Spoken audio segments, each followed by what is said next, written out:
Nang dahil sa ganda ng mga performance, lalo na ang AAA na sila Barrientos, Abando at Albano, nakapag-desisyon na mga KBL teams na wala pang isang quota player or import na kamuha para sa kanilang team.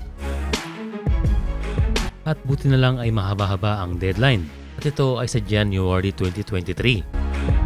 Maaari silang kumuha ng Hapon o Pilipino, pero base sa mga reports, nasa UAAP at NCAA ng Pilipinas ang inaawitan ng mga OPA.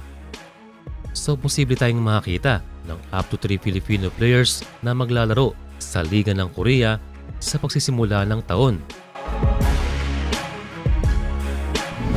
Base sa mga development, ay planong kumuha ng bagong import ang Samsung Thunders dahil hindi rin fit to play ang pumalit kay Will Navarro na si Christian David.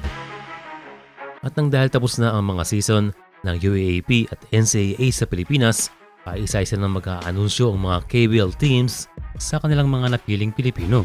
Kung Samsung ay naghahanap ng tall athletic forward, ang KT Sonic Boom ay naghahanap ng guard na nakakapaglaro ng forward. Although noon pa ay madali-daling hulaan kung sino nga ba ang kukuhanin ng KT, pero nilabas na ng tiebreaker times si Dave Ildefonso na nga ang tinutukoy ng mga reports. Although wala pang team announcement, ay reliable ang mga sources itong tiebreaker times. At sa finals nga kontra sa UP ay hindi na gaanong pinaglaro itong si Ildefonso para din siguro makaiwas at mapanatiling healthy kung siya ay magjo-join na sa KBL team. At meron din tayong nakitang source na si Dave ay nakapagayos na ng papeles. Meanwhile, ito ang kanyang latest interview.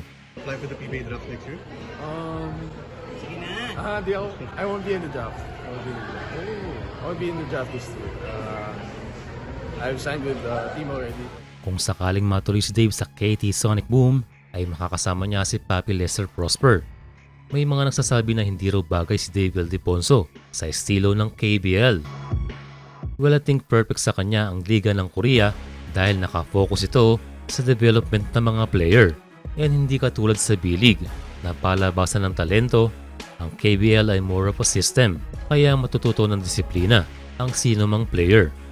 Kaya ang decision na paglalaro ni Dave sa KBL ay maraming advantage para sa kanya. Nabasa na natin sa mga Korean forum na hindi pa ganong kataas ang expectations ng mga Korean fans para sa kanya.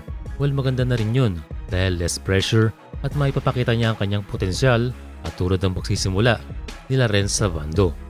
At meron pa silang isang napansin dahil si Dave daw ay mukhang Koreano.